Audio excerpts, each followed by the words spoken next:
Hola, muy buenas tardes, queridos hermanos en Cristo Jesús. Un gusto estar nuevamente en este espacio que es de ustedes, el carpintero, para transmitir nuevamente una reflexión bíblica. Hoy en este segundo domingo de Cuaresma, además fiesta de la transfiguración de nuestro Señor Jesucristo, así que pues motivo de mucha alegría es estar con ustedes, estar en este día tan especial que es domingo y además estar también celebrando esta fiesta tan importante dentro de la liturgia, preparándonos en este camino de la Cuaresma, pues para renovarnos, para ser mejor cada día. Pues bien, bienvenidos nuevamente. Vamos a iniciar con una oración como siempre lo hemos hecho. En el nombre del Padre, del Hijo y del Espíritu Santo. Amén. Damos gracias, Señor, por todos los dones recibidos en este día. Te pedimos que envíes tu Santo Espíritu que nos ayude, nos aconseje, nos guíe y nos enseñe. Te pedimos que este trabajo que te ofrecemos sea para provecho nuestro y de todos aquellos que lo vean, para que nos enamoremos más de la palabra de Dios y que por este medio crezcamos espiritualmente. Te damos gracias con la oración que tú nos has enseñado. Padre nuestro que estás en el cielo, santificado sea tu nombre. Venga a nosotros tu reino, hágase tu voluntad aquí en la tierra como en el cielo. Danos hoy nuestro pan de cada día. Perdona nuestras ofensas como también nosotros perdonamos a los que nos ofenden. No nos dejes caer en la tentación y líbranos de todo mal. Amén. Dulce corazón de María, sed la salvación del alma mía. Espíritu Santo, fuente de luz, ilumínanos. En el nombre del Padre, del Hijo y del Espíritu Santo. Amén. Pues bien, hoy tenemos el análisis, queridos hermanos, amigos, familia. Tenemos el análisis de dos libros muy importantes dentro de este espacio que estamos estudiando, que son los profetas en el Antiguo Testamento. Y bueno, pues hoy vamos a iniciar con el libro del profeta Zacarías. Y a manera de introducción, pues vamos a señalar lo siguiente. El libro de Zacarías es el profeta del ministerio sacerdotal, así se le conoce. Fue escrito por varios autores en épocas y situaciones muy distintas. Algunos autores distinguen por lo menos dos obras diferentes. El primer Zacarías, que es del capítulo 1 al 8, llegó a Jerusalén en uno de los grupos repatriados del exilio. Esto ocurrió alrededor del año 520 antes de Cristo. Y bueno, este Zacarías pertenecía a una familia sacerdotal y al igual que Ageo, ayudó a forjar la identidad del pueblo centrándolo en el templo, centrado en el templo, perdón, el culto y la ley. Así que tomando el análisis de los libros anteriores, más o menos va por ahí también en cuanto a tiempos este profeta Zacarías, ya que pues aparece en ese tiempo cuando el pueblo regresa del exilio y bueno, había que aplicarse para restaurar. Concretamente a Zacarías, como ya lo mencionamos, lo acabo de mencionar, pues se le encomienda a forjar la identidad del pueblo, centrándolo en el templo, el culto y la ley. Estos tres aspectos muy importantes son los que le toca al profeta Zacarías trabajar con el pueblo, porque pues venían de estar en esclavitud allá en Babilonia, pues había que reforzar estos tres conceptos. Bien, muchos profetas denuncian el culto falso y la profanación del templo. En contraste, Zacarías promueve la reconstrucción del templo, pues lo considera clave para la restauración de la alianza. Su estilo es escatológico, es decir, él está anunciando lo que ha de venir. Cuando hablamos de escatología, ustedes ya lo saben, estamos hablando de las cosas que van a suceder. Y fortalece también una esperanza universal al anunciar la reintegración gloriosa de Jerusalén. Así que vamos a encontrar, como en muchos profetas que hemos estudiado, pues esta cuestión escatológica que va encaminada pues a avisarle al pueblo, a decirle qué es lo que le viene. Y bueno, a esto se dedica, en esto consiste la profecía, gran parte de la profecía de Zacarías. El segundo Zacarías, que son de los capítulos 9 al 14, ahí se fortalece la identidad nacional con visiones y discursos proféticos en la época de sometimiento al imperio griego. Esta segunda obra da esperanza al pueblo con su fuerte contenido mesiánico, por lo que es muy citada en el Nuevo Testamento. Habla de un buen pastor que ha de venir, el Mesías, que será un Mesías humilde, y el reinado de la verdad, la justicia, el amor y la paz. Aquí en este libro del profeta Zacarías ocurre lo mismo que con el profeta Isaías, que ya estudiamos, en donde siendo un libro, el de Isaías, tan extenso, pues se le atribuyen por lo menos 3 autores: el Isaías, el Deutero Isaías y el Trito Isaías. Aquí en Zacarías se divide en dos grandes partes esta profecía de Zacarías, también un primer Zacarías y un segundo Zacarías. Bien, pues eso fue a manera de introducción lo que es este libro tan importante y ya casi de los últimos de lo que es los profetas en el Antiguo Testamento. Entonces, esa fue lo que es la introducción, que por supuesto es breve y que ustedes pues al leer el libro, al estudiarlo, van a encontrarse con muchas más cosas de las que aquí les compartimos. Ya lo hemos dicho y siempre lo diremos. Esta es una introducción muy breve, muy sencilla, pero no por eso muy sustanciosa, porque destacamos lo más importante del libro, pero dejamos ahí alguna parte para que ustedes vayan y analicen, estudien y se enamoren de la palabra de Dios. Esa fue la introducción. Ahora vamos a hablar acerca de lo que son los datos acerca del libro. Bien, y vamos a comenzar, queridos hermanos, amigos, familia, por decirles que el nombre de Zacarías significa a quien Dios recuerda. Eso significa este nombre de Zacarías. Y el libro de Zacarías consta de tan solo 13 capítulos. No es un libro muy extenso, pero pues 13 capítulos sí viene una profecía muy fuerte, muy importante, que lo vamos a ir desmenuzando poquito a poco. Entonces, libro de Zacarías, 13 capítulos. El periodo descrito en el libro es desde la restauración de Jerusalén y la dominación griega, que ocurre desde el año 520 al 333 antes de Cristo. ¿Quién es el autor inspirado de este libro? Zacarías escribe la primera parte del libro, ya lo dijimos, son 2 Zacarías, y bueno, pues a otros autores se atribuye la segunda parte. ¿Cuándo es la fecha aproximada de la redacción? Bien, el primer Zacarías ocurre la redacción en el siglo VI antes de Cristo, y el segundo Zacarías en el siglo IV antes de Cristo. ¿Cuáles son los temas importantes de este libro del profeta Zacarías? Pues son especialmente dos temas interesantes e importantes que se manejan aquí.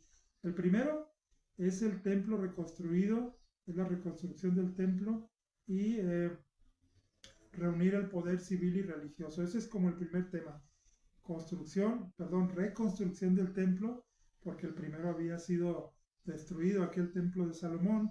Llegan los babilonios, se llevan al pueblo de Israel, regresan ya aquí en este contexto del profeta Isaías, y ahora hay que reconstruir el templo. Entonces, tema importante de este libro es la reconstrucción del templo, el poder civil y también el poder religioso. Eso es lo que hay que reconstruir, hay que reorganizar la sociedad, el pueblo pues de Israel. Y como segundo tema importante es pues acerca de los sacerdotes y el papel tan trascendental que juegan dentro del pueblo de Dios, el pueblo de Israel, como pastores del pueblo que son. Entonces, esos son los 2 temas que destacamos aquí en el libro del profeta Isaías.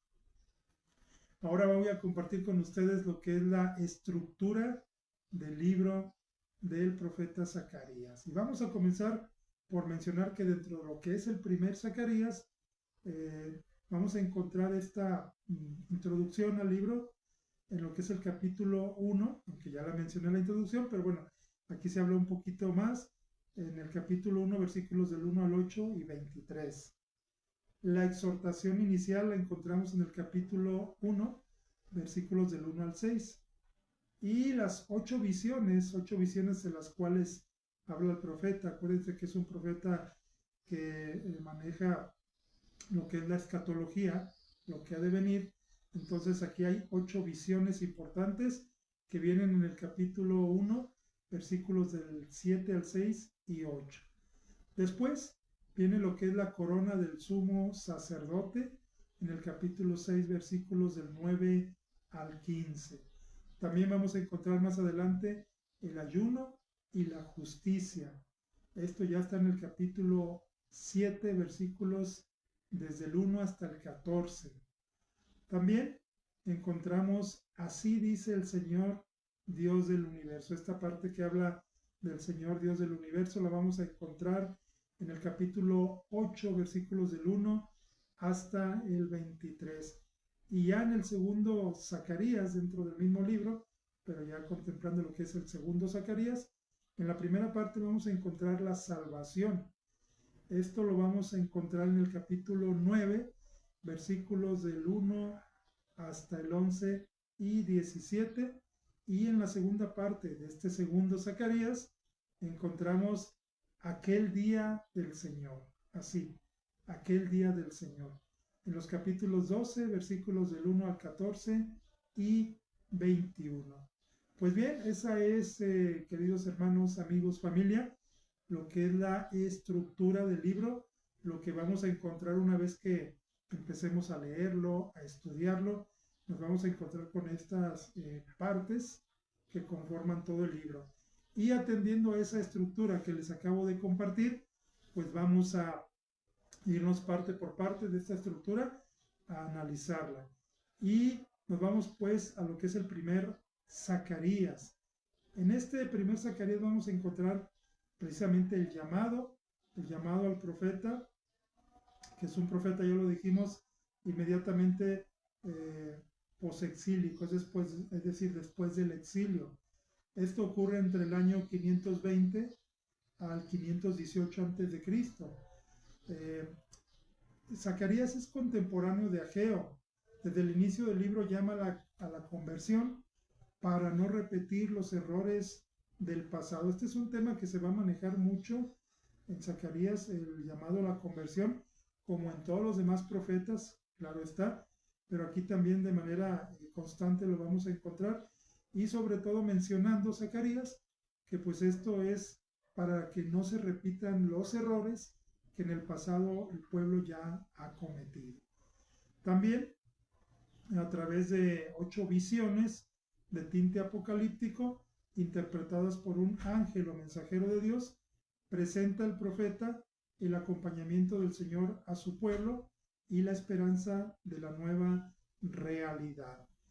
También en este primer Zacarías vamos a encontrar cómo se impulsa la reconstrucción del templo en Jerusalén, lugar en donde habitará Dios, y ve una esperanza mesiánica en el sumo sacerdote Josué y en el gobernador Zorobabel. Ya lo mencionábamos en la introducción, pues este tema importante de cómo impulsa el profeta a esta reconstrucción del templo que a lo largo de la historia del pueblo de Dios, pues es importantísimo que siempre esté el templo. ¿Por qué? Porque es el lugar en donde reside Dios. Y si tienen el templo donde reside Dios, pues significa que Dios está con ellos, y de esa manera ellos tienen asegurado pues un mejor porvenir. Claro, siempre y cuando sean obedientes a lo que Dios pide. De la descendencia davídica hablamos acerca de esta parte que les decía, esa experiencia mesiánica en el sumo sacerdote Josué y el gobernador Zorobabel, que son de la descendencia de David, de la descendencia davídica.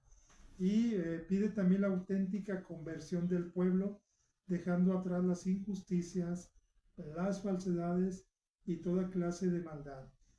Ustedes ya lo han comprobado, ya lo hemos estudiado, como a lo largo de todos los libros proféticos que llevamos hasta ahorita, y que por cierto hoy terminamos esta parte importantísima de los profetas, pues se ha visto que efectivamente, aunque el pueblo de Dios es el pueblo elegido, el pueblo en el que Dios tiene su predilección, pues no por eso el pueblo deja de equivocarse, de fallarle a Dios y de cometer injusticias. Entonces es algo que está pidiendo el profeta, dejar atrás esas injusticias, esas falsedades y toda clase de maldad.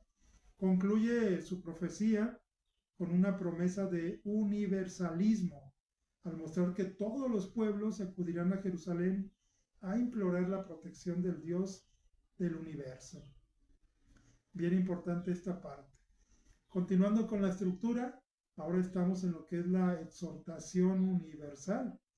Ya se llamó al pueblo a cambiar, a convertirse, a dejar la maldad, pues también hay una exhortación universal que manejamos aquí en esta estructura que les compartí hace un momento. Y esta exhortación universal nos habla de cómo Zacarías presta mucha atención a las lecciones del pasado y el llamado a la conversión.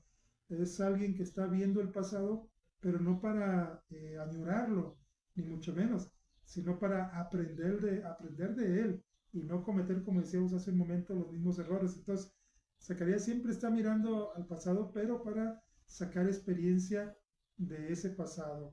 Y recuerda a los repatriados que antes del exilio hubo profetas que predicaron esto mismo y que no fueron escuchados. Esto no es nuevo, efectivamente, ya ustedes y yo hemos analizado muchos libros de los profetas y en cada uno de ellos hemos visto cómo continuamente Dios está a través de los profetas pidiendo al pueblo pues esa conversión, esa fidelidad, y les habla de una forma y de otra, pero la verdad es que la mayoría de los profetas fueron ignorados, no fueron escuchados. Entonces esto que trae Zacarías, esto que viene a anunciar, pues es algo que ya se ha anunciado, pero Dios insiste porque quiere salvar a su pueblo y ahora exhorta nuevamente al pueblo de Israel, pero ahora a través de este profeta Zacarías. También exhorta a no a no recaer en la antigua negligencia. La comunidad debe tener conciencia de su pasado. Se fijan, una y otra vez se recalca esto del pasado, estar mirando hacia atrás para no caer en esos errores. En esos errores que cometieron los antepasados, que son pecados y que fueron la causa de que se destruyera el primer templo, el templo que construyó Salomón. Es cierto que Dios está con el pueblo de Israel, siempre se lo ha manifestado, pero también es cierto que Dios tiene esa predilección por el pueblo y ha prometido estar con ellos, pero también pide que haya fidelidad por parte del pueblo, que le sean fiel. Y si no sucede esto, si no se obedece a Dios, pues Él de alguna manera los deja a su suerte por un tiempo como para escarmentar. Entonces, estos pecados de los antepasados, si revisamos la historia y revisamos esos análisis que hemos hecho, pues esos pecados, todas esas negligencias, pues fueron la causa de la destrucción del primer templo. A manera de lección, creo que no está bien decir la palabra castigo, pero vamos a decir a manera de lección que Dios le da al pueblo por no serle fiel, por no obedecerle. Continuando con lo que es la estructura, vamos ahora a las visiones que el profeta Zacarías tiene en este libro y que transmite al pueblo, le hace ver lo que ve y lo que significan cada una de estas 8 visiones. De tal manera que la primera visión, lo que ve el profeta, es un hombre que montaba un caballo rojo. Y la explicación, bueno, o la interpretación son que los jinetes hallan toda la tierra en paz, estos jinetes que él ve hallan toda la tierra en paz, en esa visión que tiene, pero falta algo, falta la tranquilidad en Jerusalén y en Judá. Por eso el ángel pregunta sobre el fin del castigo. Hay que hacer un paréntesis aquí para señalar que en estas visiones siempre hay un ángel que acompaña al profeta y que le explica lo que significan estas visiones. Y en este caso de estos jinetes, el ángel pregunta sobre el fin del castigo eh, que Dios impone a quienes se aprovecharon de su cólera para agravar la desgracia de su pueblo, y luego vendrá el bienestar para Jerusalén y Judá. Entonces, este personaje que encontramos aquí en el libro del profeta y que le acompaña en estas visiones es quien le va interpretando, le va explicando lo que cada una de ellas significa. En la segunda visión dice el profeta que ve 4 cuernos y el ángel le explica que el cuerno es símbolo de fuerza. Los 4 cuernos representan las naciones que embisten a Israel, es decir, que la van a atacar desde desde todos lados. Y es el mal contra el pueblo de Dios. Este mal contra el pueblo de Dios es universal. Todo el mundo va a atacar a Israel, todo el mundo va a llegar y le va este, pues a castigar, y eso es lo que significa ese cuerno que representa el símbolo, es un símbolo de fuerza, y que representan los 4 cuernos representan las naciones que van a investir a Israel. Además de reforzar la promesa de la primera visión, se hace más explícito que antes de la restauración de Judá y de Jerusalén, se producirá el derrumbe de los opresores. Antes de que venga esta liberación, pues Dios promete que va a acabar con todos los opresores, con todos aquellos que están oprimiendo al pueblo, que lo están esclavizando. Ya en lo que es la visión número 3, dice el profeta que el Señor le mostró al sumo sacerdote Josué, y esta visión trata de la investidura del sumo sacerdote acusado por Satán en la corte celestial. Pese a las acusaciones, Josué es perdonado y vestido con ropa limpia. Mediante la visión, el profeta entroniza a Josué y da validez a su ministerio decretado por el mismo Dios. Entonces, esto es algo que de alguna manera le parece como extraño al profeta, pero es Dios mismo quien lo ratifica y le da validez, decretando que esto es algo que viene de Dios. Así que pues lo debe de aceptar, lo debe de tomar como algo bueno. El retoño es el descendiente de David, el Mesías. Los 7 ojos que ve él son el emblema del cuidado esmerado de Dios por su pueblo. Como lo hemos visto en otros profetas, también aquí se deja ver cómo Dios siempre está al pendiente de su pueblo, y pues no se le escapa nada, tanto lo bueno como lo malo. Por eso es que viendo lo malo que el pueblo cometía, pues es que también Dios envía estos escarmientos, por no decir castigos, que al fin y al cabo sí se mencionan aquí como castigos, por esa infidelidad, por esa deslealtad que tiene el pueblo. Ya en la visión número 4 dice el profeta que ve un candelabro de oro macizo, y la explicación es que los desterrados judíos no perdieron la esperanza de que un descendiente de David volviera a ocupar el trono de Jerusalén. Se esperan 2 tipos de Mesías en estas profecías eh, respecto a la esperanza de que va a haber un descendiente de David. Hay 2 tipos de Mesías que se esperan, uno sacerdotal y el otro civil, de un Dios universal representado por el candelabro de 7 lámparas. Proceden 2 ungidos, representados por los 2 sacerdotes, Josué y Zorobabel. Entonces esta visión tiene que ver específicamente con ese descendiente de David que reinará, pero se presentan aquí dos tipos de Mesías, digámoslo así.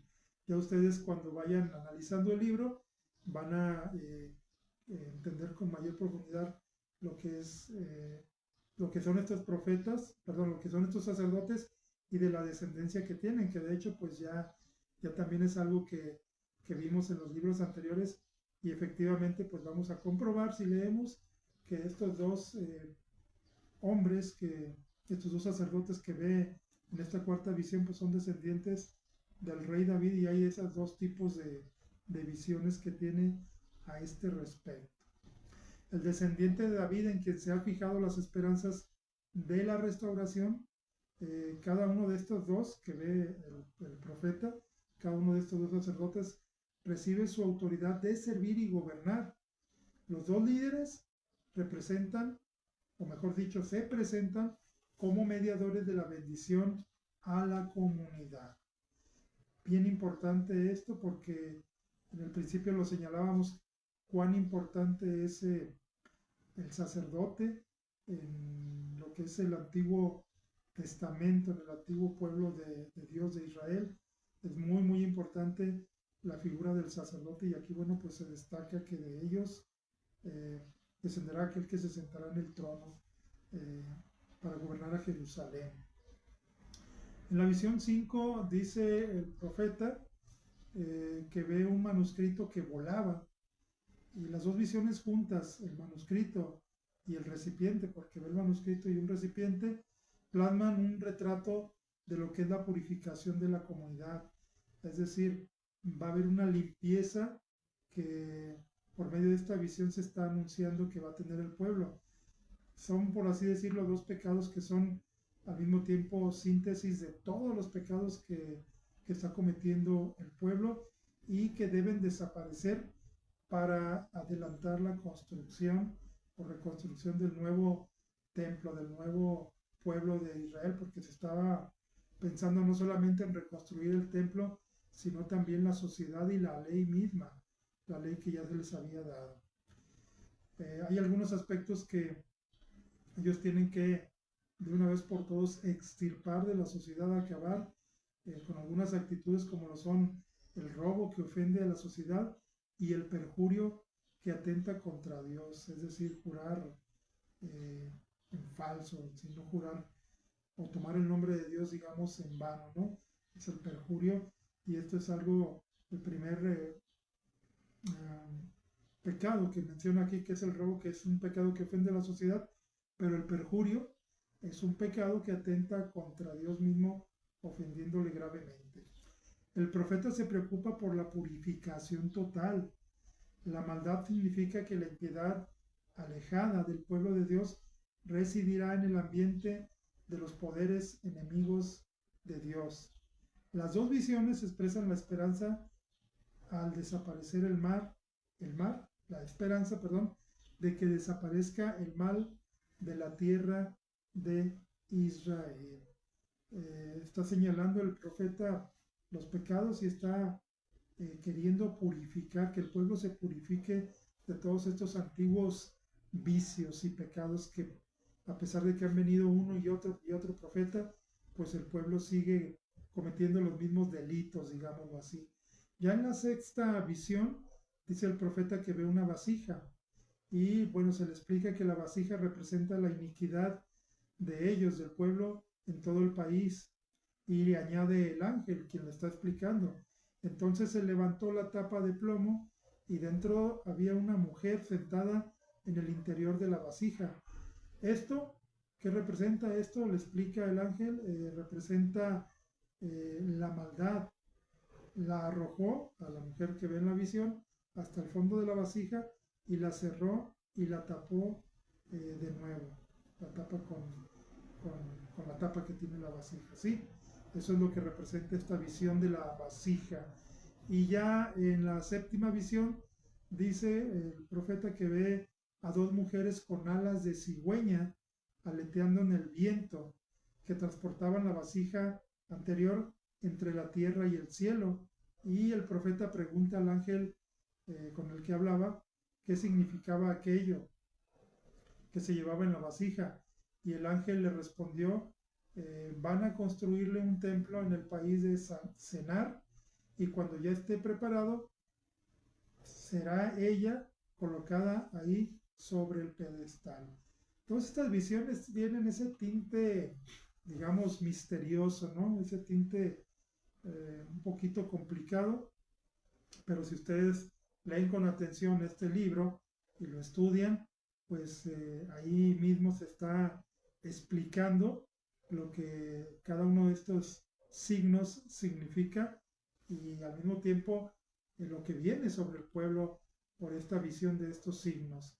Ya en la última visión, que es la visión 8, el profeta dice que ve 4 carros de guerra y la explicación es que los 4 carruajes realizan una purificación hacia los 4 puntos cardinales de la tierra. Solo se explica cómo Dios, aquí se explica cómo Dios aplaca su ira contra Babilonia, que es el emblema de la maldad. Eh, en la cifra 4 recalca la soberanía universal. Tiene un significado también importante este número 4. Ya saben que dentro de la Sagrada Escritura, pues también se maneja mucho la cuestión de los números. Hay números que vamos a encontrar que se repiten constantemente, como por ejemplo el número 40, ¿verdad? 40 años del pueblo de Israel vagando por el desierto, 400 años en la esclavitud allá en Egipto, 40 días que ya en el Nuevo Testamento se señalan que son los que ayunó nuestro Señor Jesucristo a propósito de este tiempo que estamos viviendo, también de la Cuaresma, 40 días para la preparación de lo que es la Semana Santa, la Semana Mayor. Entonces este número 4 pues tiene una significación muy importante en el Antiguo Testamento. Y bueno, es lo que ya explicaba aquí el ángel dentro del libro, que explica nuevamente, le repito, que son los 4 puntos cardinales y como nos menciona que la cifra 4 también significa la soberanía universal de Dios. ¿Sí? Eh, Más adelante y atendiendo a esta estructura del libro del profeta, vamos a encontrar lo que es la parte de la corona del sumo sacerdote. ¿Qué hay aquí? ¿Qué vamos a encontrar en esta parte que nos habla de esto que es la corona del sumo sacerdote? Bien, nos menciona lo siguiente, el texto actual se refiere a la coronación del sumo sacerdote Josué como rey. Por el contexto parecía, por el contexto que hay, que originalmente se hablaba de la coronación de Zorobabel, el descendiente de David. El profeta intuía la restauración de las columnas de sostén para Israel, el sacerdote y el rey Mesías. Pero por alguna razón que hoy se desconoce, se habría borrado el nombre de Zorobabel. Entonces se esperaba que este Zorobabel fuera, digamos, el rey del que se hablaba, pero pues no es así, termina siendo Josué. En esta parte siguiente de lo que es la estructura nos encontramos con lo que es el ayuno y la justicia que se mencionan también aquí en este libro del profeta. Y aquí el pueblo se cuestiona en relación a esto del ayuno y la justicia y se pregunta, ¿hay que continuar con el ayuno que se practica durante los años del exilio en Babilonia? Es una pregunta que se hacen y el profeta desenmascara los actos penitenciales que no tienen resonancia en la vida del pueblo. Recurre a los profetas anteriores e infunde el sentido de integridad y justicia social en la práctica religiosa. ¿Qué significa esto? Bueno, ellos estaban como queriendo cuestionar al profeta y diciéndole, oye, pero eso ya pasó, es que acaso tenemos que seguir con ese ayuno, tenemos que todavía recordar y practicar eso. Y el profeta pues les dice, ustedes no se han portado bien, no han hecho las cosas como deben de ser. Ya algunos profetas más antes de mí ya habían venido a hablarles de esto y pues no han acatado. Es como para decirles, pues sí se debe seguir ayunando, ¿no? Se debe seguir haciendo este acto del ayuno porque realmente el pueblo no ha tenido esa conversión. Y miren qué ad hoc viene este comentario aquí de lo que es el ayuno y la justicia, precisamente por el tiempo que estamos viviendo, como lo señalaba hace un momento, porque precisamente así como le señala el profeta al pueblo en aquel tiempo que era necesario que continuaran con el ayuno, aunque ya les pareciera algo anticuado, es necesario que también ahora en este tiempo pues se siga practicando el ayuno porque es una forma de purificar, de renovarnos interiormente, espiritualmente, hablando sobre todo eso, renovarnos espiritualmente. Y este tiempo es un tiempo pues que debemos aprovechar para pedirle a Dios esa purificación que seguramente se nos va a dar, pero a través de la práctica del ayuno. Así que volviendo al Antiguo Testamento, pues también a ellos el profeta les dice, momento, no han cumplido y es necesario que sí sigan haciéndolo. Si falta el interés por los desprotegidos de la sociedad, les dice el profeta, la religiosidad no tiene valor, la práctica de la justicia es imperativa, o sea, no es algo que se tenga o no que hacer o que hay que pensar si se hace o no. El practicar la justicia es algo que sí o sí se tiene que hacer dentro de la sociedad, es imperativo. El profeta asegura a la nueva generación que los antiguos criterios siguen siendo válidos, ¿verdad? Y viene nuevamente muy ad hoc para nosotros esta palabra de Dios, de este profeta, porque también ahora se piensa que algunas cosas que enseña la iglesia, que encontramos nosotros en la Biblia, eh, pues algunos creen que son anticuadas y que ya no debieran de observarse el ayuno, ¿para qué? Nosotros como católicos, ¿para qué confesarnos? En fin, y todas esas prácticas, todas esas enseñanzas, todos esos mandatos de la ley de Dios, pues son necesarios. Y la verdad es que la palabra de Dios no tiene tiempo de caducidad. La palabra de Dios es vigente en el aquí y en el ahora. Y fue vigente ayer, es vigente hoy y será vigente mañana, por supuesto. Entonces, son estas las enseñanzas de Dios, cosas que debemos atender siempre. Tanto en el Antiguo Testamento se observaba y pide el profeta que lo observen, como también hoy nosotros lo debemos observar y practicar. La siguiente parte de esta estructura del profeta Zacarías nos habla acerca de esta palabra que se repite también mucho dentro de este libro y es, así dice el Señor del universo. Aquí encontramos un decálogo de promesas introducidas con la fórmula, así dice el Señor, Dios del universo, o así dice el Señor del universo. Se trata de la restauración del país. El pueblo debe cumplir las condiciones para ello. Ya Dios le dice al pueblo a través del profeta que va a haber una restauración. Sí, pero es necesario que el pueblo convierta su corazón, que cambie, que vuelva a los básicos, digamos, para que esto se haga efectivo.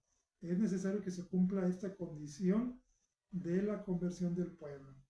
La era de paz y bienestar alcanzan en esta parte, según se dice, lo menciona el profeta, esta era de paz y bienestar que ha de venir alcanza dimensiones universales, es decir, esta era va a ser para todo el mundo, no solamente para el pueblo de Israel, sino que es una época de paz y bienestar que va a alcanzar, repito, dimensiones universales. Y ya en lo que es el segundo Zacarías, dentro de este libro del profeta Zacarías, pero ya en el segundo Zacarías, encontramos que como sucede en el libro de Isaías, ya lo mencioné, también el primer Zacarías y el segundo Zacarías se mencionan como autores, ¿sí?, de este libro. El primer Zacarías predicó entre el año 520 al 518 y se le añadieron otros oráculos no fechados que posiblemente podrían datar desde el siglo IV y suponen una situación del pueblo judío que sufre ante problemas externos. Esto es que quizás padecía por las guerras y situaciones internas como el agobio por sus pecados. La profecía es de esperanza y restauración. El Señor protegerá y purificará a su pueblo y será el rey de toda la tierra. Es lo que menciona en esta primera parte del segundo de Zacarías, esta promesa de cómo Dios será el rey de toda la tierra. Y también en esta estructura encontramos lo que es la salvación de Israel. La primera parte del segundo Zacarías anuncia el sometimiento de los vecinos de Israel, es decir, todos aquellos que estaban sobre Israel, que habían sometido al pueblo, bueno, pues ahora serán sometidos ellos. La llegada triunfal del rey Mesías a Jerusalén y la restauración del pueblo unido es algo que se menciona aquí en esta parte del libro. Y termina con el lamento por el rechazo de un buen pastor que intenta unificar al pueblo en la fidelidad. Fíjense qué curioso, ya desde aquel tiempo se hablaba de ese profeta, de aquel Mesías, quiero decir, pero hay un lamento por el rechazo que el pueblo hace de este pastor que intenta unificar el pueblo. Y nos menciona en esta parte el profeta, pues que habrá que esperar hasta Jesús, ya en el Nuevo Testamento, que Jesús es llamado el buen pastor para que el proyecto de Dios, ahora sí, se cumpla. Y bueno, el tono de estos oráculos es, son oráculos que hablan acerca del anuncio de la salvación. Ese es el tono que maneja. Y en otra parte de lo que es esta estructura del libro, ya casi al final del profeta Zacarías, se habla de aquel día del Señor. ¿Cuál día del Señor? Vamos a ver. La segunda parte del segundo Zacarías, que algunos se atribuyen a un tercer Zacarías, estamos haciendo quizás un poquito, enredando un poquito, pero no es así, sino que de este libro se ha mencionado pues que son por lo menos dos Zacarías, pero hay quien afirma, algunos estudiosos, que son incluso tres Zacarías. Vamos a quedarnos con que son dos Zacarías. Y bien, en esta parte comienza con 9 anuncios introductorios contra la expresión de aquel día que se señala aquí. Y esto se refiere a la intervención definitiva de Dios. El mismo Dios intervendrá para consolidar la restauración de Jerusalén y Judá frente a sus enemigos y conducir al pueblo a la conversión y a la purificación.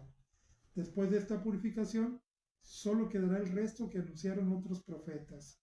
¿Recuerdan ustedes cómo en los libros de los profetas de la semana anterior que estudiamos se hablaba de un resto, el resto de Israel, aquellos que a pesar de las pruebas, que a pesar de la esclavitud, que a pesar de las injusticias que sufren dentro del mismo pueblo, pues ellos permanecen fieles?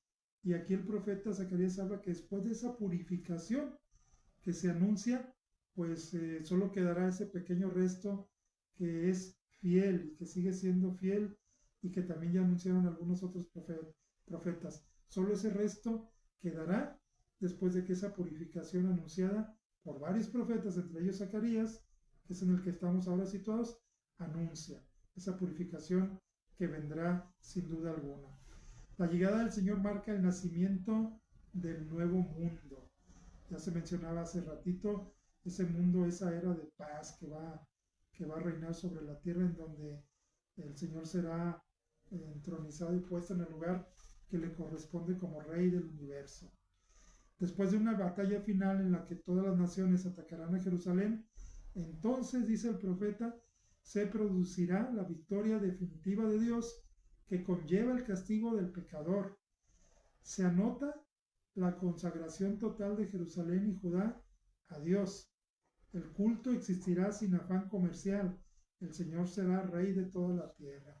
Es decir, ya no será ese culto en aquel tiempo, ese culto hipócrita que se venía pues dando en el pueblo de Israel, un culto en donde pues sí se rendía ese respeto, se daba el culto al Señor, pero al mismo tiempo se rendía culto a otros dioses. Entonces era un culto, digamos, hipócrita y falso, y algunas veces hasta con un fin comercial.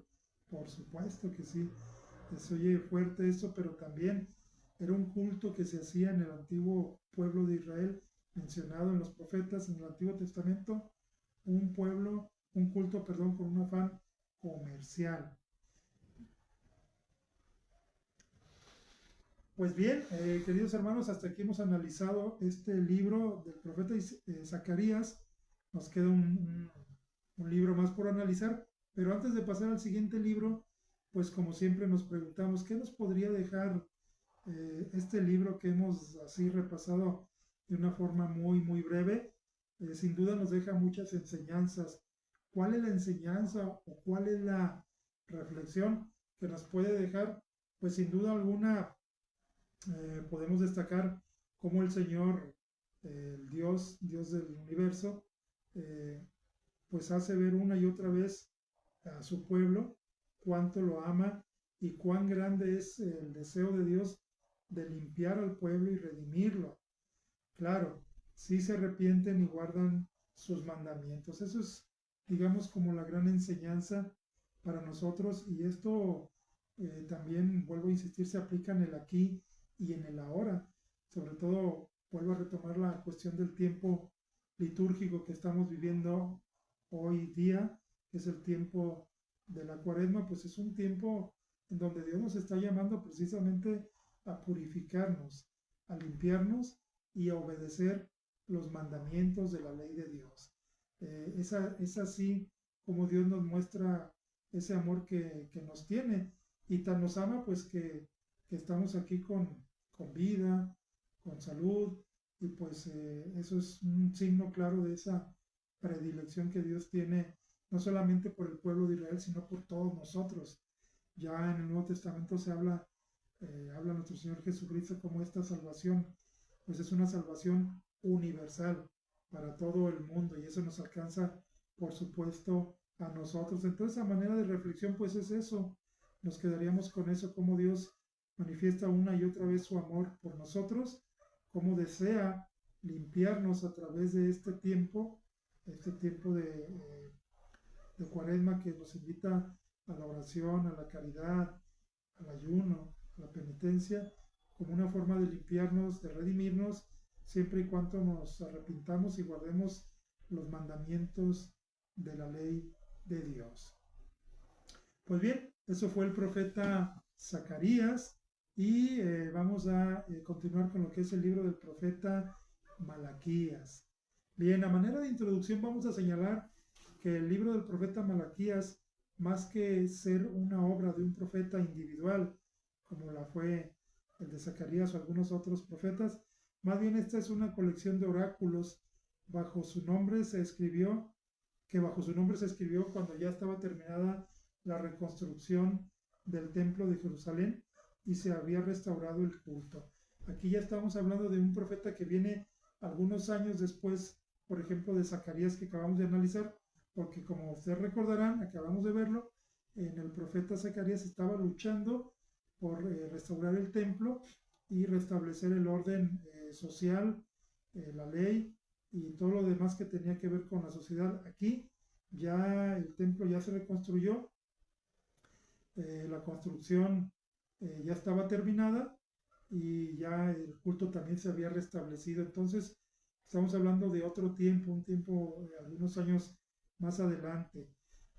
Sin embargo, pues a pesar de esto, de que ya se había reconstruido el templo, ya se había restaurado, digamos, la sociedad, se había configurado nuevamente, de todas maneras, déjenme decirles que, de acuerdo a lo que nos narra el libro, pues esta no era precisamente una época de prosperidad. De hecho, no era una época en donde hubiera, digamos, como grandes ánimos que tuviera el pueblo porque ya se había restablecido todo esto. No, no es así. Y no se tenía ese ánimo todavía de alegría, digamos, por todo esto, porque no se había cumplido las profetas del profeta Zacarías que acabamos de estudiar, y el profeta Ageo que también estudiamos en semanas anteriores, sobre ese reino que anunciaba el profeta, hace ratito que escuchamos a Zacarías, sobre ese reino de justicia y de paz. Y aquí llama la atención algo, ¿cómo que no se cumplió? ¿Qué acaso los profetas de Dios, no lo que anuncian se cumple? Pues sí, Dios me envía al profeta en turno para que vaya y transmita lo que Él quiere, y anuncie también épocas de paz, épocas de guerra, etcétera. Pero hay algo importante. Dios anuncia a través del profeta, pero si la gente no se convierte, si no nos convertimos, pues aunque Dios quiera, digamos, rescatarnos, si no ponemos de nuestra parte, pues no se da esa conversión, no se da esa paz que Dios promete. Y este es el caso. Anteriormente, Zacarías había anunciado que vendría esa época de paz y no ha llegado. Por eso en este tiempo del profeta Malaquías había ese desánimo, perdón, porque no se habían cumplido aquellas profecías, pero todo esto debido a que el pueblo seguía en la necesidad de no convertirse totalmente a Dios. Malaquías, el profeta del día del Señor, así se le conoce, inicia su misión confrontando valientemente al pueblo que se queja de Dios. Dios sí los ama y está con ellos, y lo ha demostrado una y otra vez. Aquí también el pueblo se queja. Voy a prender la luz porque está haciendo noche, permítanme. Bien, para estar un poquito más iluminados. El pueblo aquí se queja, pero la verdad es que Dios siempre les ha manifestado que los ama y que está con ellos, y se los ha demostrado de una y otra vez, de una y otra forma, así como también nos lo ha demostrado a nosotros en cada una de las etapas de la vida. Y esto es algo que podemos comprobar. Entonces, también aquí, en esta introducción que les estoy dando del profeta, también les anuncia claramente la llegada del día del Señor en la que Dios hará justicia. Se vuelve a prometer esa llegada del Señor que ha de venir, como en el profeta anterior. Y el profeta insiste en que sus problemas no se deben a la lealtad de Dios. Ojo, no es que Dios haya fallado y que por eso esa época que ellos ansían tanto no ha llegado, sino más bien se debe a que ellos han sido desleales a Dios. Eh, y hace el profeta una larga lista de pecados en los que ha incurrido el pueblo, entre los cuales resaltan principalmente los siguientes. Por ejemplo, menciona cómo los sacerdotes se han desviado, y no solo eso, sino que desvían a los demás. Los sacerdotes se han desviado y desvían a los demás. Y esto en el antiguo Israel pues era algo muy grave, porque el profeta sabía que la función del sacerdote era guiar al pueblo, y el mismo sacerdote en turno sabía que esa era su misión, pero lejos de cumplir con esto, pues terminaba por desviarse él y desviar a aquellos que lo seguían. Otro aspecto que se menciona mucho como pecado es el culto mediocre y vacío de obras buenas, es decir, sí practican el culto a Dios, sí le ofrecen sacrificios, pero no hay obras buenas, nada más el culto como tal. Pues se puede decir que es un culto mediocre y vacío, porque está carente de obras buenas. Otro aspecto que le señala es cómo el templo ha sido profanado y hay negligencia en el pago del diezmo. Esto era parte de la ley también, el pagar el diezmo en el Antiguo Testamento, ¿sí? Y es algo que todavía hoy día algunos hermanos practican en otras iglesias, ¿verdad? Nosotros los católicos pues no se maneja esto, pero en aquel tiempo en el Antiguo Testamento era algo que era una ley, el diezmo, y ellos no lo dan. Entonces pues este es un pecado también. También se menciona cómo no se guardan las leyes contra los matrimonios mixtos y son infieles en el matrimonio. Se había hablado ya antiguamente en los eh, profetas anteriores que estaba prohibido los matrimonios mixtos, y sin embargo ellos lo siguen practicando, es decir, que hubiera matrimonios entre personas que no eran judíos, sino judíos mezclados con otros pueblos. Esto estaba prohibido por Dios en el Antiguo Testamento, y es algo que ellos seguían practicando, además de la infidelidad en el matrimonio.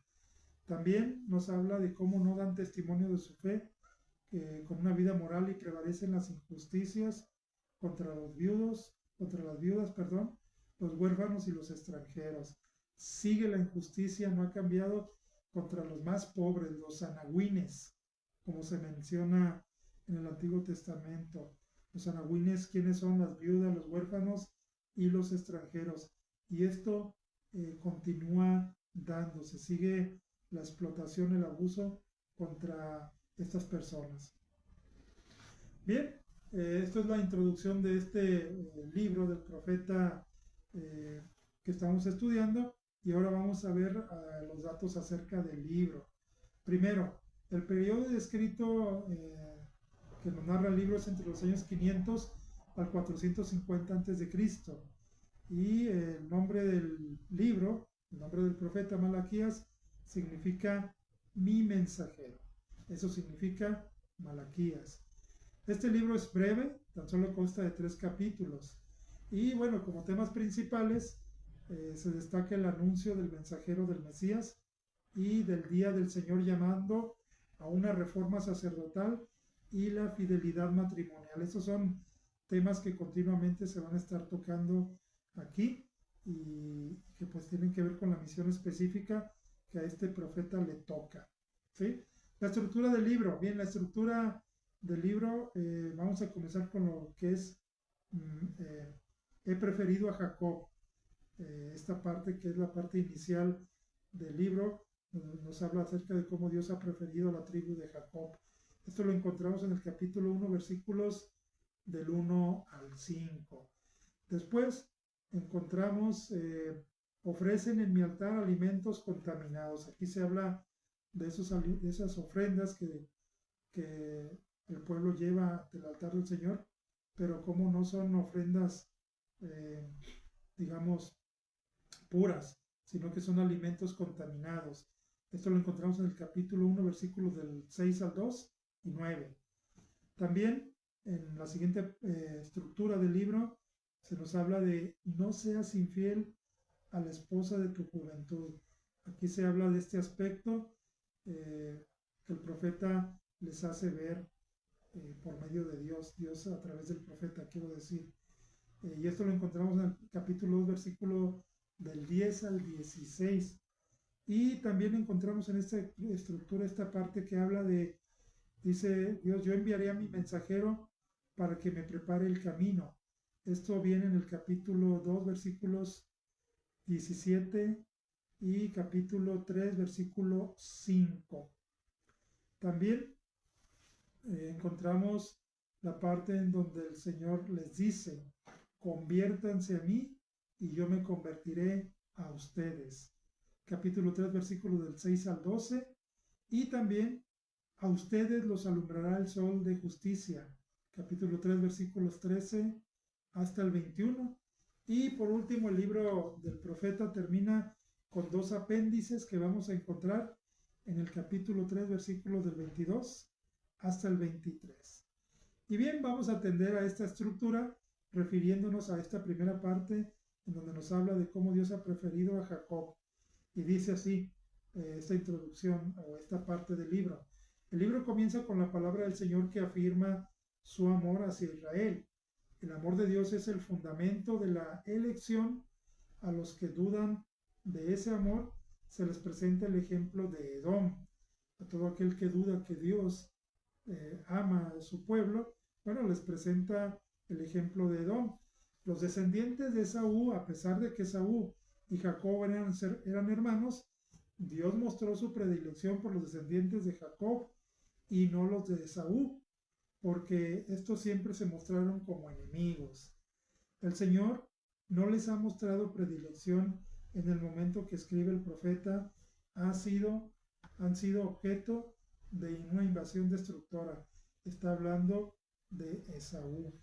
En el momento no les ha mostrado predilección, escribe el profeta, porque han sido objeto de una invasión destructora. ¿Por qué? Bueno, pues porque esta tribu de alguna manera o su familia se manifestaba o reñía pues contra el pueblo de Dios y por eso el Señor tiene preferencia por Edom, ¿sí? Así nos habla esta parte en donde se habla de cómo Dios ha preferido a Jacob.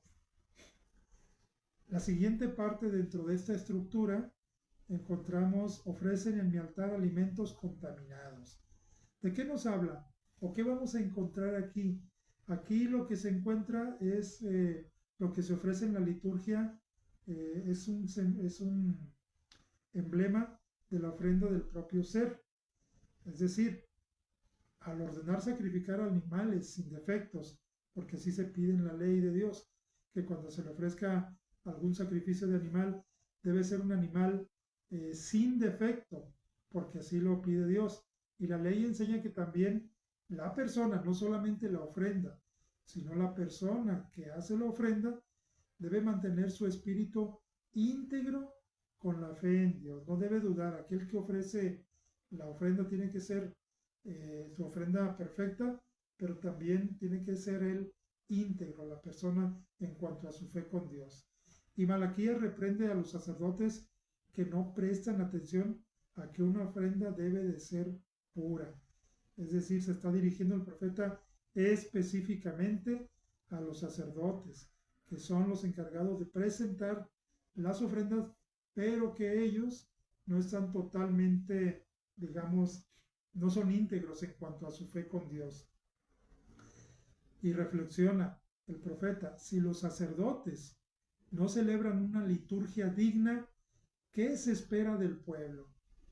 Se hace la pregunta, porque ellos son los principales que deben de ofrecer el sacrificio perfecto a Dios, que ya lo dijimos, esa ofrenda perfecta, sin defecto, pero también su persona, es decir, deben de ser íntegros en cuestión a la fe. El profeta les exhorta pues a vivir las virtudes arraigadas en el sacerdocio levítico. Ya desde aquel tiempo viene la cuestión del sacerdocio desde el libro de Levítico y les llama a que tomen de nuevo esas virtudes que tenían esos primeros sacerdotes allá en el libro de Levítico. El descuido de los sacrificios y del culto refleja el desánimo general de la sociedad. Es decir, el que los sacerdotes no hagan bien su trabajo, esa ofrenda, tanto de la ofrenda, pues el animal que presentaban, sin defecto, como de sus personas, pues es un reflejo de ese mal, de esa descomposición social, o dicho en términos muy actuales que manejamos el día de hoy, la descomposición de ese tejido social, ¿verdad? El tejido social de aquel tiempo también estaba descompuesto. Y a este respecto se habla aquí en esta parte en cuanto a los sacrificios que se ofrecen a Dios y que son sacrificios de alimentos contaminados. Después, atendiendo a la siguiente parte de la estructura, se habla de cómo les exhorta y dice el profeta, no sea infiel a la esposa de tu juventud. Al contraer matrimonio con extranjeros y aprobar el divorcio, el pueblo ha profanado el santuario y la alianza, porque esto es algo que Dios les pide desde antiguo. Nada más se deben de casar entre ellos, entre el pueblo de Israel.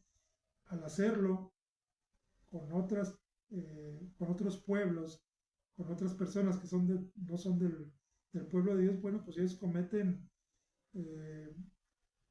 pues la profanación al templo, al santuario, y van en contra de lo que es la alianza. La administración territorial seguía en manos de las autoridades samaritanas, hablando de lo que es el regreso del pueblo y cómo encuentran el territorio cuando regresan de aquella esclavitud.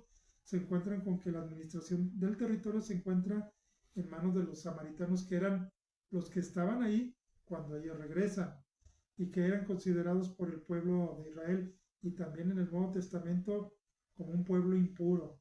¿Se acuerdan ustedes en el Nuevo Testamento cómo se menciona mucho con respecto a los escribas y fariseos que hablan de cómo los samaritanos son vistos como ciudadanos de segunda clase que no pertenecen al pueblo de Dios? Bueno, pues desde aquel entonces ya se hablaba de esto.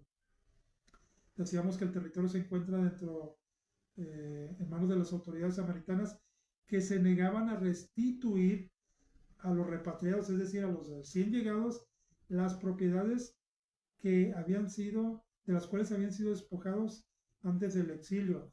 Se los llevan al exilio, el rey Nabucodonosor a Babilonia, y esos territorios que ellos tenían, todos los que son llevados al exilio, pues ahí quedan. Los que se quedaron, los samaritanos, toman posesión de ello, de esos terrenos. Cuando regresa el pueblo de Israel de la esclavitud y quiere tomar posesión de esas propiedades, pues se encuentra con que ya hay nuevos dueños, ¿sí? Y pues ya no las podían recuperar. ¿Qué hacían entonces eh, este nuevo pueblo de Dios que ha regresado? Bueno, pues muchos de ellos procuraban recuperar sus propiedades por medio de matrimonio con las hijas de sus actuales propietarios. Pero el problema surgió cuando al casarse con una extranjera también había que reconocer los dioses del cónyuge. Es decir, ellos intentaban casarse con las hijas de los propietarios para que las propiedades pasaran a ser nuevamente de ellos, pero tendrían que aceptar a esos dioses que no era el Dios de Israel, el único Dios verdadero, sino que ellos ahora tenían que aceptar esos dioses, y pues esto es algo que iba en contra de la ley, de la alianza, y en contra claramente de lo que Dios le estaba pidiendo desde antiguo. No tendrás dioses extranjeros, tendrás un solo Dios. Yo soy el único Dios, les decía Yahvé, soy el único Dios, yo seré tu Dios y tú serás mi pueblo. Y al ellos pues tener estos matrimonios mixtos, aceptaban por el interés de recuperar la tierra a otros dioses que no eran el Dios verdadero. Entonces se habla de esa infidelidad a la esposa de tu juventud. Algunos interpretan que los israelitas están unidos en una alianza con Dios semejante a una alianza matrimonial con el único esposo que es Dios, que es el Señor. Y el admitir a otros dioses es violar esta alianza. El profeta llama al pueblo a ser fiel a la alianza con el único Dios, a la alianza matrimonial contraída en su juventud. Vean qué simbolismo tan bonito tiene esto de los matrimonios y por qué el profeta les recrimina, les reprocha esta actitud. Ellos tienen que ser fieles a ese primer matrimonio, a ese primer esposo que es Dios, ¿sí? Y por eso les reprocha que no están siendo fieles a ese primer amor. Es una forma muy, muy bonita, pues, de recordar, de hacernos ver cómo el primer amor, refiriéndose a esa alianza que hicieron con Dios, con el Dios de Israel. Y también encontramos en esta parte de la estructura del libro que estamos analizando una parte interesante en donde dice Dios, yo enviaré a mi mensajero para que me prepare el camino. Algunos responden a las acusaciones del Señor diciendo que no tienen nada de qué arrepentirse. El profeta les llama a la conversión, a arrepentirse de sus pecados, pero algunos le dicen que no tienen nada de qué arrepentirse. El profeta les muestra que ellos intentan engañar a Dios y señala en particular los fraudes que cometen en la entrega de los diezmos, que ya se había mencionado, y las primicias que deben hacer para sostenimiento del templo y ayuda de los pobres. Esto es algo que estaban dejando de hacer y todavía decían que no tenían de qué arrepentirse. Y el profeta se los reprocha y les dice, esto y esto no estás haciendo. Si ellos fueran generosos en estas entregas, también el Señor se mostrará generosos enviándoles bendiciones a su tierra. Es decir, ellos no están cumpliendo con esto, ellos están haciendo tacaños, digamos así, pues Dios también les está castigando, reprendiendo de alguna manera al no hacer fructífera su tierra. Y más adelante en esta estructura del profeta encontramos también esta parte en donde el Señor les dice, conviértanse a mí y yo me convertiré a ustedes. Finalmente el Señor responde a la blasfemia de los que dicen que es inútil ser fiel al Señor, porque a los malvados y arrogantes les va bien en esta vida. Este es un pretexto que ponen y dicen, pues ¿para qué somos fieles? Cuando el profeta les invita a la conversión, ¿para qué somos fieles? Si vemos que al malvado le va bien, pues entonces ¿qué caso tiene portarnos bien? Y esto es algo también muy, muy actual. Es algo en lo que a veces se piensa y que vemos en la sociedad quizás todos como el mal prospera y prospera mucho, a los que cometen el mal les va bien y a los que se esfuerzan o nos esforzamos por hacer las cosas bien, pues a veces no nos va tan bien. Y bueno, en aquel tiempo ya esto mismo se veía y era un pretexto de ellos para no convertirse. Sin embargo, el profeta anuncia que el día del Señor se hará sentir la justicia divina, se hará sentir y todos reconocerán por qué era necesario caminar según los mandamientos y normas de Dios. También en la actualidad, ya lo dijimos, el creyente y la comunidad deben empeñarse en la justicia como en uno de los elementos esenciales para sintonizar con el plan divino, aún cuando en apariencia les va bien solo a los malvados. Es una exhortación, es una invitación a que en estos tiempos también nosotros, a pesar de lo que vemos, a pesar de que parece que el bien no prospera, pero el mal sí, aún así se invita y nos invita a Dios a que sigamos fieles y firmes. Y ya casi para terminar la última parte de la estructura de este libro, Dios les anuncia a través del profeta: a ustedes les alumbrará el sol de la justicia. Dice en esta parte el profeta, o mejor dicho, dice Dios a través del profeta: ya viene el día ardiente como un horno, cuando todos los arrogantes y todos los malhechores serán como paja. El día que se acerca los quemará hasta no dejarles rama y raíz, dice el Señor del universo. Pero a ustedes, ese resto, que son fieles, que veneran mi nombre, los alumbrará el sol de la justicia con sus rayos sanadores, y ustedes saldrán del establo brincando como terneros. Qué imagen tan bonita, ¿no? Nos presenta aquí el profeta, nos presenta a Dios a través del profeta. Me llama mucho la atención cómo salen los terneros del establo cuando son liberados, retozando, brincando ¿de qué? De alegría. Y así dice el Señor que van a ser todos aquellos que permanezcamos, que queremos permanecer fieles a Dios hasta el último momento. Dios nos lo conceda, porque seremos felices, retozaremos como terneritos. Entonces es una parte interesante que llama la atención. Y ya por último, se había mencionado dentro de la estructura cómo este libro contiene dos apéndices. El libro recoge dos apéndices. El primero es una breve exhortación a observar la ley de Moisés porque proviene del mismo Dios. Ese es el primer apéndice. El segundo, se anuncia el envío del profeta Elías para que prepare el día del Señor.